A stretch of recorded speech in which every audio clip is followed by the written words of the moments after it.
Hello, I'm Scott Soshnick. And I'm Eben Novi-Williams, and this is the Optimus Prime Sports Business Podcast, the Sporticast. Now, is that like a transformer? Transformer is very good, Scott. Okay, thank you. So are you saying that Deion has transformed the Colorado program? Is that where we're going with this? I was going to make, and you made it for me. Our minds think alike.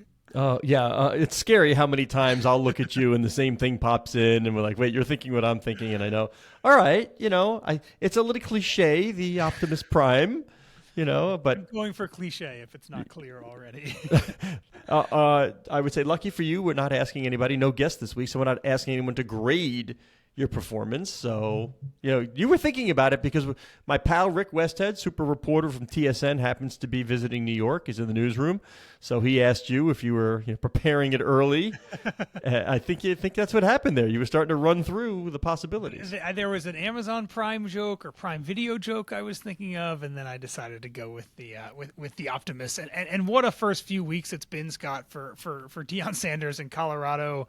A big week 1 or week 0 win over TCU, snuck by against in-state rival Colorado State this past weekend. Some jawing between the Colorado State coach and Deion's program in the run-up, and players emptied the benches before the game started. Both College Game Day and the Fox pregame show were in Boulder. There was everybody wanted event. A piece of Deion. The Rock was there. Deion and Boulder it seemed like the center of the entertainment industry this weekend. What are your thoughts a couple weeks into the Deion Colorado era? My thoughts are, I like what you just said because it's accurate. You did not say that Boulder, Colorado was the epicenter of the sports world. That's not what you said. You said it felt like it was the center of the entertainment industry. And I got to tell you, the more we think about it, the more we look at our sister brands in Variety and Hollywood Reporter, you realize that there has been this fundamental shift.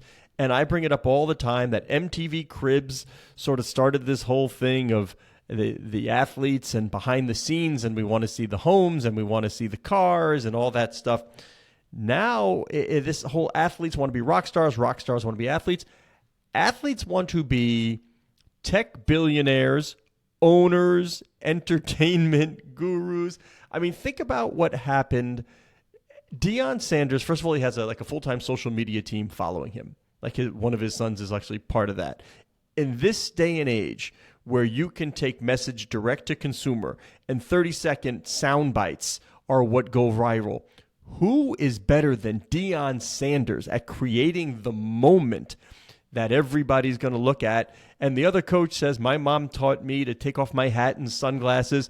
Oh, the minute he said it, you're like, whoa, no, you know what this is going to do. Like, if you didn't see what was coming with Deion having his own brand of sunglasses, you just knew. But what does he do? He makes a social moment of it. He didn't just give out the sunglasses to the team and have them show up for practice. He filmed the equipment people all dressed, in shirts that said equipment, Colorado equipment. He filmed them giving them out, coming, the kids putting them on. He made a moment of it. And then, of course, that was broadcast to the world. And I don't know of anybody else.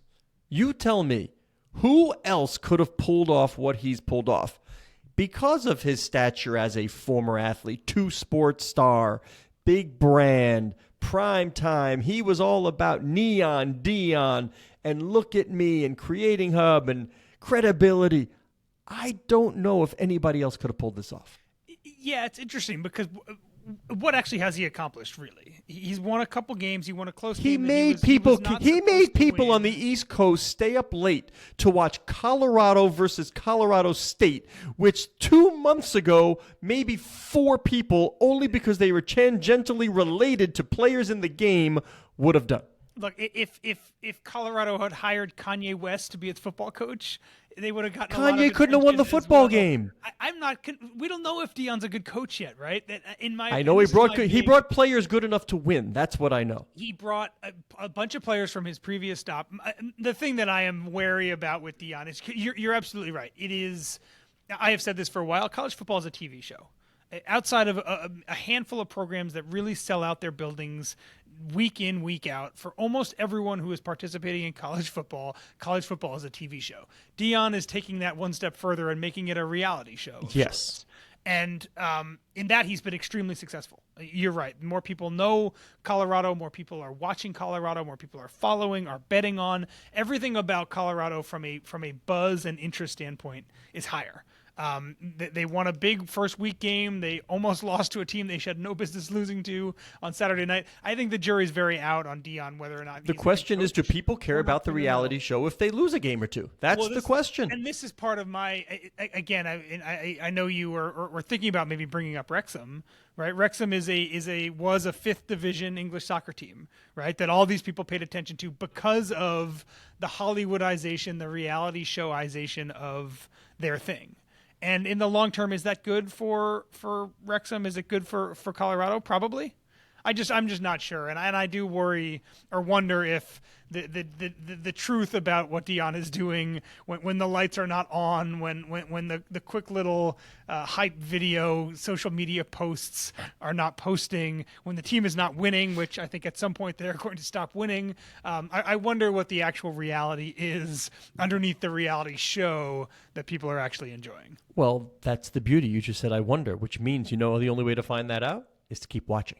You got to watch the next episode of the reality. I'm not watching. To be totally clear, I'm not watching. You're monitoring. You may not be watching. You're monitoring. Yeah. I'm fully expecting, and Prime there, he's got to get ready for another game, so I don't think he can do it. But I am fully expecting. The only thing we're missing is Ryan Reynolds and Deion Sanders doing something together. Like, I fully expect to see Ryan Reynolds put something out in the next week or so where Deion is in Wrexham. And he's at the pub and he's at the stadium, and Rob McElhenney makes his appearance, because we're peak. Like, once you've had The Rock and all the other celebrities, like, what's next? Like, I really think it would break the internet if he showed up, if Deion and Ryan collaborated on something in the next week or two. Honestly, it wouldn't surprise me. It feels very, and I know we said WWE, I believe, had its event in Boulder on Friday night last week. It feels very WWE to me. Yeah. It's very, chest out, a lot of bravado.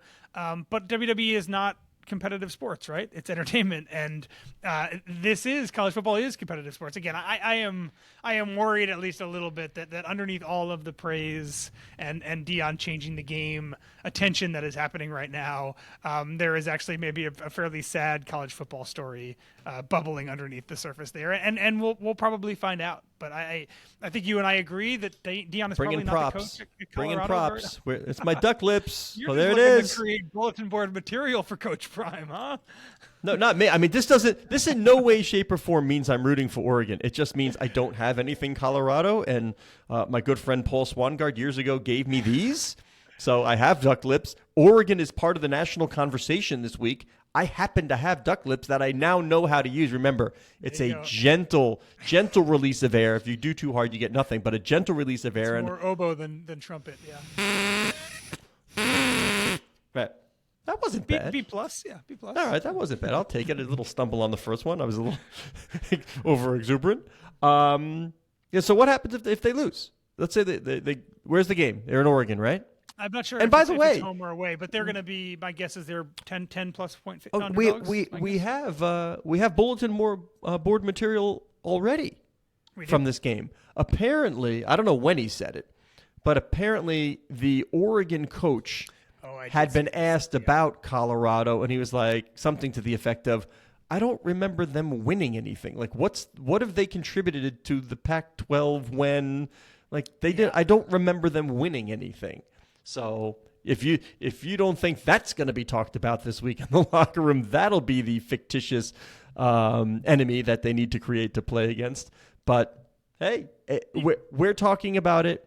The focus of the world is on it. I don't really separate sport and entertainment anymore. Again, I go back to that joint event we had with Variety, the Sports and Entertainment Summit.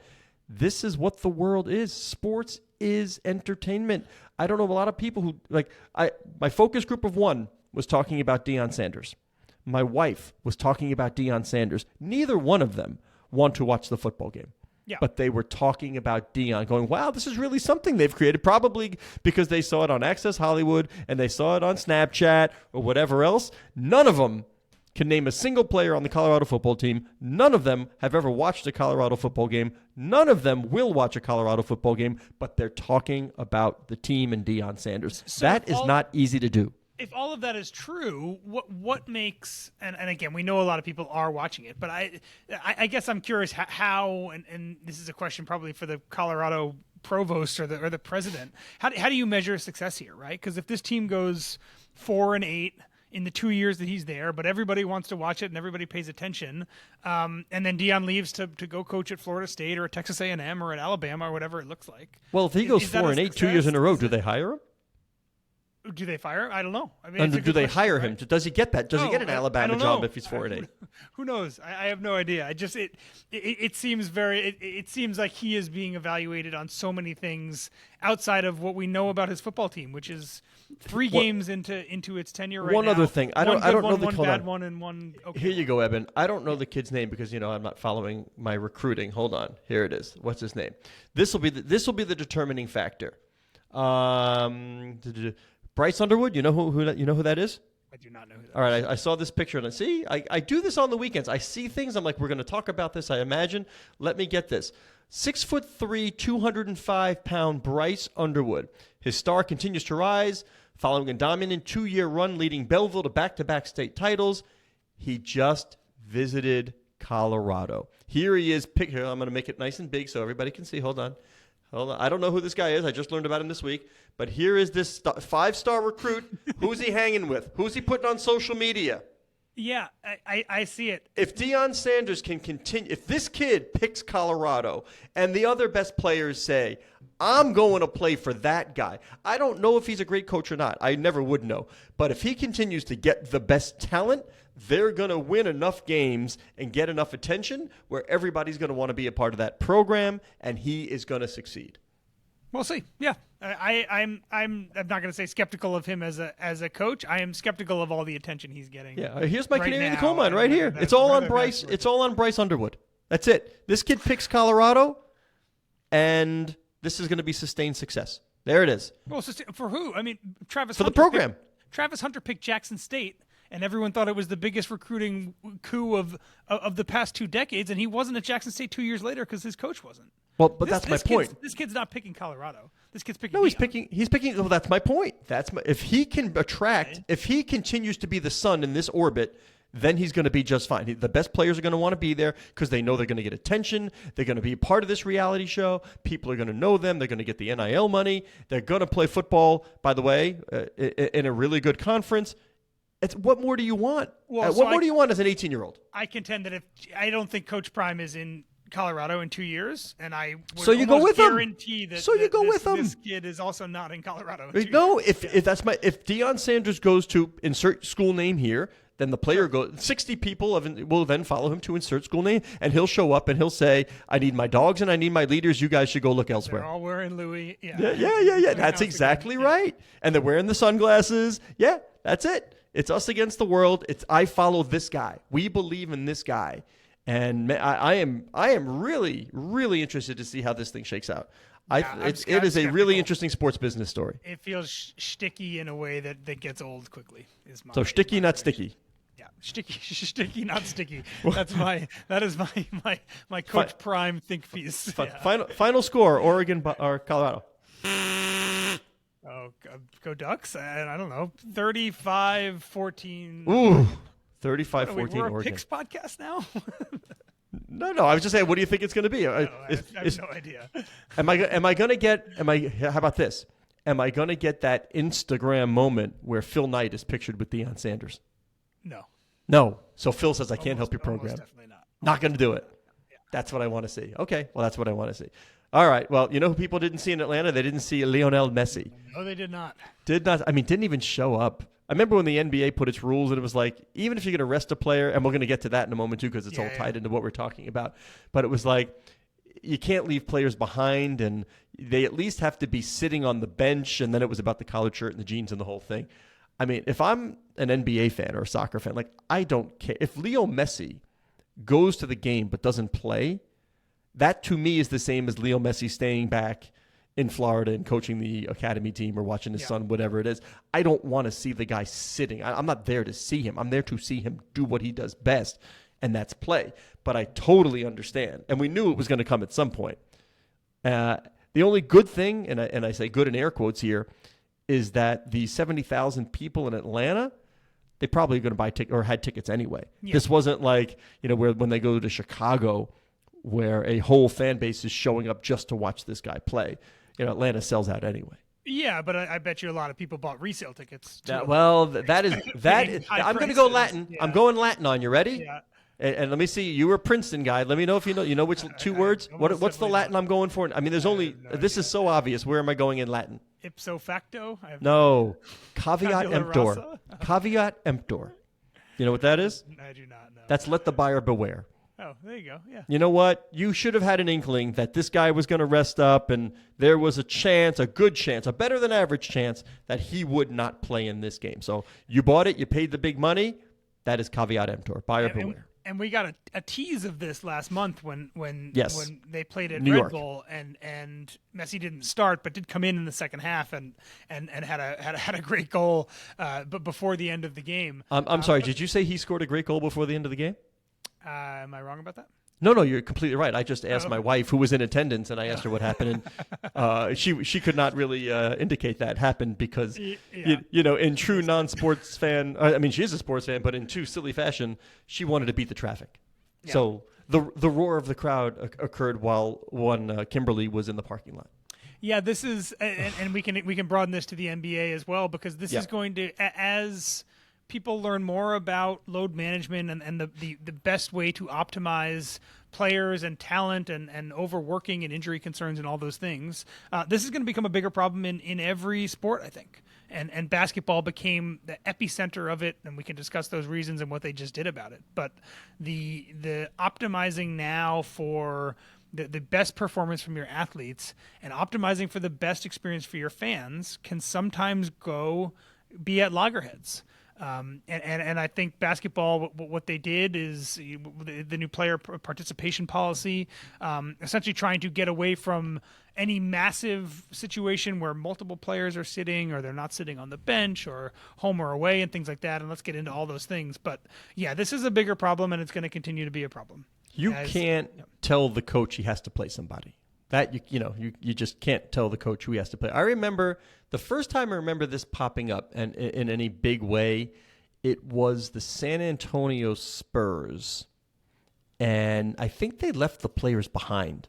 I don't remember if it was Parker, Ginobili, Duncan, whoever it was, but I really don't remember. But they left a bunch of players behind, and David Stern was not too happy with it. And the funny thing I remember, and again, this is bizarro, the stuff that sticks in your brain. This is a number of years ago. I remember watching the game, and if memory serves, and please everybody tweet at me if I'm wrong, but I don't think I am. I don't think so. The Spurs, with sort of their no stars roster, almost won the game. It was like a 1 or 2 point game in the final 20 seconds, showing that maybe Greg Popovich, Greg 2 G's, or 3 if you count the first one. 3, yeah. BABAR. That's 2. I thought you meant together. Let's see if anybody gets that reference. But maybe the coach knows his roster best and knows what his players need. And this is an interesting one. I listen. The fans pay. They're the customers. They're the reason you can get the salaries and all that. But the coach has one job. The coach does not care about that stuff. When the owner tells him he has to care or she has to care, then I get it. But the coach cares about one thing. What does a coach get paid to do? Win. Win. Yeah. And when you have a great veteran roster, whatever it is, I don't get paid to win this game. I get paid to win the championship. And a lot of teams will look down the road and say, playing this guy, that guy, or bringing him on the road trip with me doesn't help me accomplish the overall goal, which in turn, even the owner would agree, would result in more revenue for my franchise. I asked this exact question to Reggie Love, who's an executive. Reggie Scott, sorry. Reggie Scott. I'm like, what's Reggie Love got to do with it? What's Reggie Love got to do? Who essentially runs their player health and medicine at the NFL team at South by last year. And he said essentially what you're saying is that he trusts that that Rams fans want the team to win. And obviously that is his number one a priority, keeping people healthy and winning games. And that while they sometimes run against each other, he wants to think that most fans will understand that. I think the challenge for that is that it's not just fans of these teams. It's people that bet on these players who don't care if the team wins or not. Don't even really care if the player stays healthy for the rest of the season or not, is fresh for the playoffs. It's people who bet on these games. It's daily fantasy players. There's a whole other piece of the sports economy right now that is predicated or dedicated on seeing players play in specific things, and we can get into network TV also, Scott. So let's actually hold on. Let's take a step back and let's go through what the NBA just did. They passed this player participation policy. Teams are not allowed to rest more than one star in a single game, so you have to spread out your stars if they want to rest. And the definition of star was? It's NBA like an all-star in the last first team years. Or all-star in the 3 years? Yeah, okay. And then a couple other interesting ones here. Have to prioritize playing players during nationally televised windows. Of course. You can understand the business implications there. Yeah. They want this one I actually thought was the most interesting to me. They're encouraging stars or teams to rest players when they're at home. Yeah. Versus on the road. More chances to see that player. You can understand how when LeBron goes to play, they only get to see him one time in Minnesota. Yeah, they only get to see him one time. Although, if I'm an NBA owner, I care way more about my own fans. My own fans, I care right? About the Minnesota Timberwolves fans when the Lakers go to town. So I thought that was interesting as well. And then there's another one here that I wrote down that I actually can't read. That's the kind of stellar preparation we're looking for. Well, I mean, how about I push it forward to why is this happening now? It's because the NBA is embarking on negotiations for a new media contract. Yeah. And I finally figured out. Go ahead. Players who are not playing need to be visible to fans sitting on the bench. Yeah. So not like what Messi did, where they don't go to games. Yeah, you have to go and you have to be on the bench. But that's why I brought up, do I care? If I go see, all right, I want to make the best example. Like, who is my just must-watch NBA player? Is it LeBron? Could still be whatever. All right, let's say this, but whatever. Let's just, out of respect to the old man, because that's me, let's say LeBron's coming to town. I understand what we just talked about earlier, like entertainment and sports and entertainment, and just seeing him there is like, oh, wow, star power. But I want to see LeBron play basketball. I don't care if he's sitting on the bench. That means nothing. If that really is that's the motivation, let him stay home and rest. I don't need to see him. I need to see him play. Yeah, and going back to the home versus away for a second, I was kind of shocked to see this in there because I do obviously understand that there's a lot of stars are visiting draws and a lot of smaller teams rely on those games sometimes. Certainly not. Yeah, they actually promote the visiting teams. Yeah. But it just seems like the wear and tear of travel makes away games seem more likely to be the kind of games that you want to give rest to. Yeah. It just seems like you're right. The TV deals are being negotiated right now. So much of this obviously seems very geared at business implications and not competitive success implications. Yeah. Imagine, I know baseball it's different. Like they're in the dugout, so you don't really see them. But oftentimes, when you're finishing a series, a baseball team will send the next day's pitcher ahead so that they get good rest. They don't have to sit for the closeout game and then travel with the team.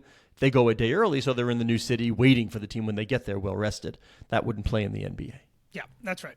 And then one last thing on Messi, just because I wrote it down here.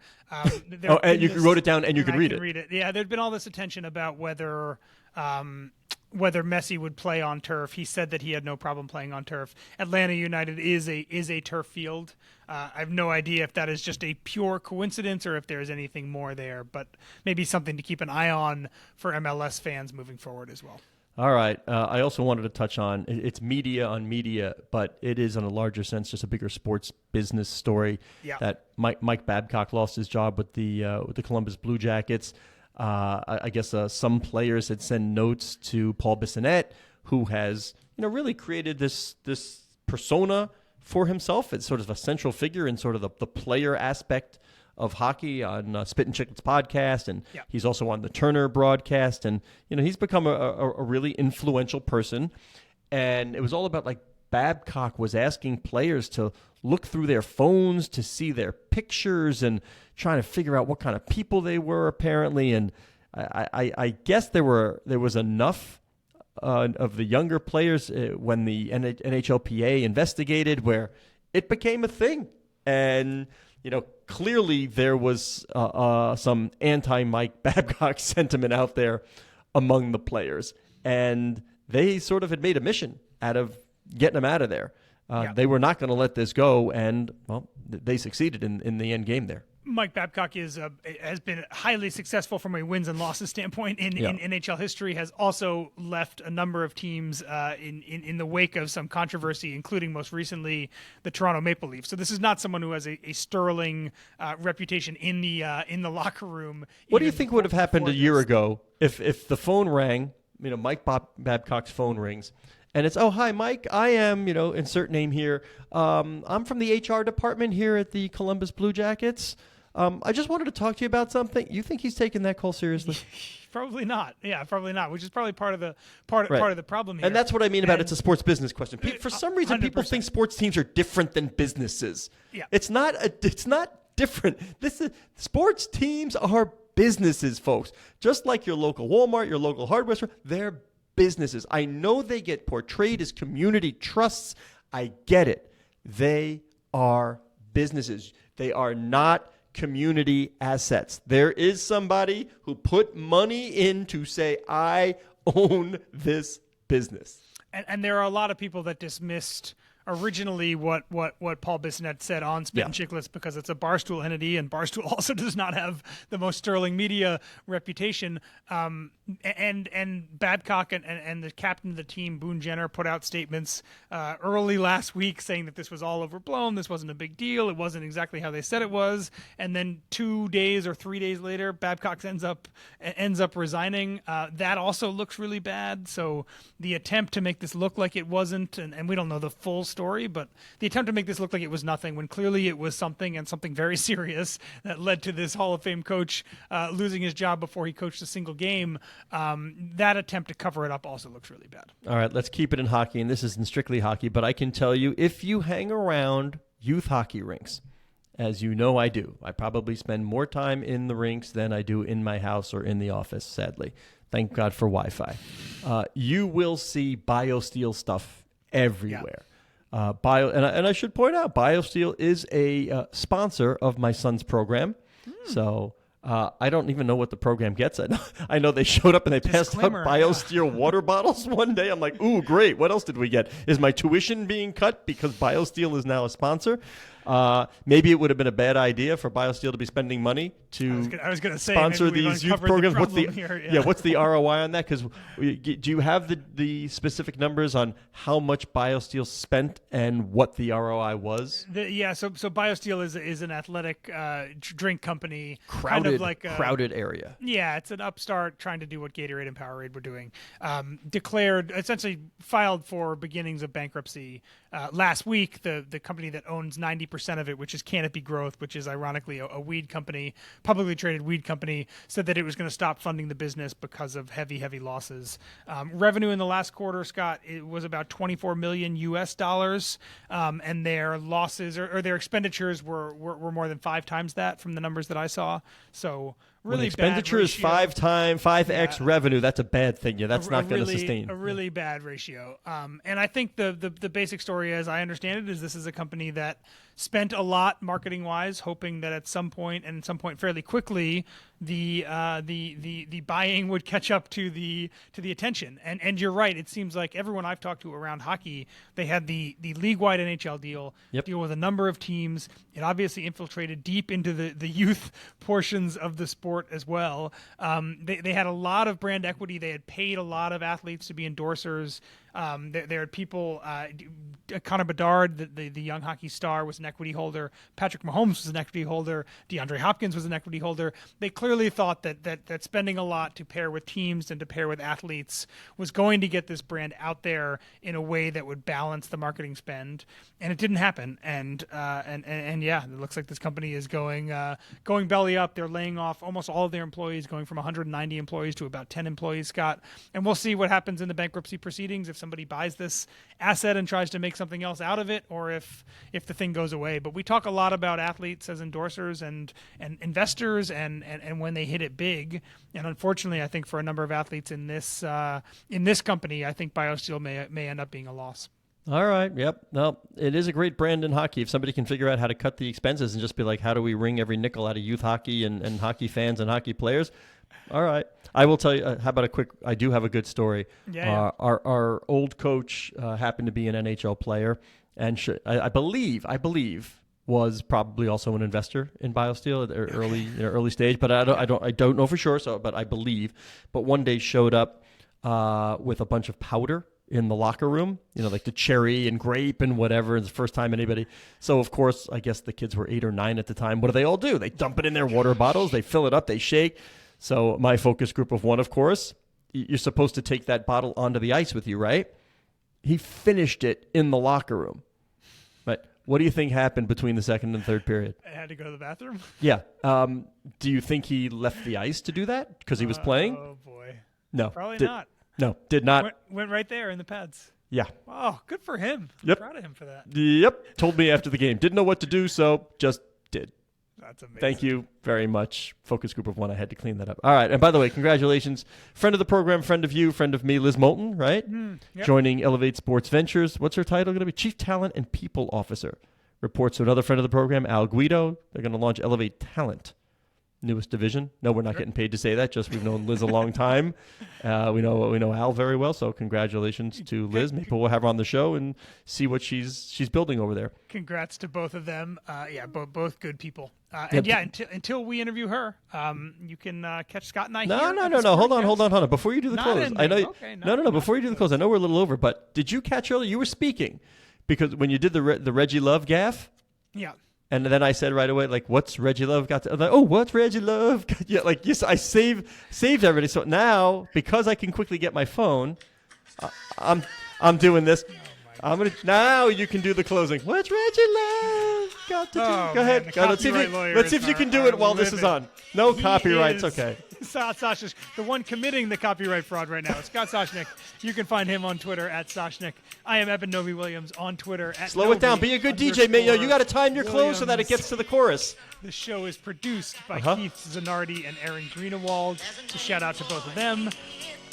Sportico's digital media editor, Cora Veltman, would like you to know that you can follow the show at Sporticast. Slow it down. Slow it down. Hub slow. Sportico Here it comes. Media Network.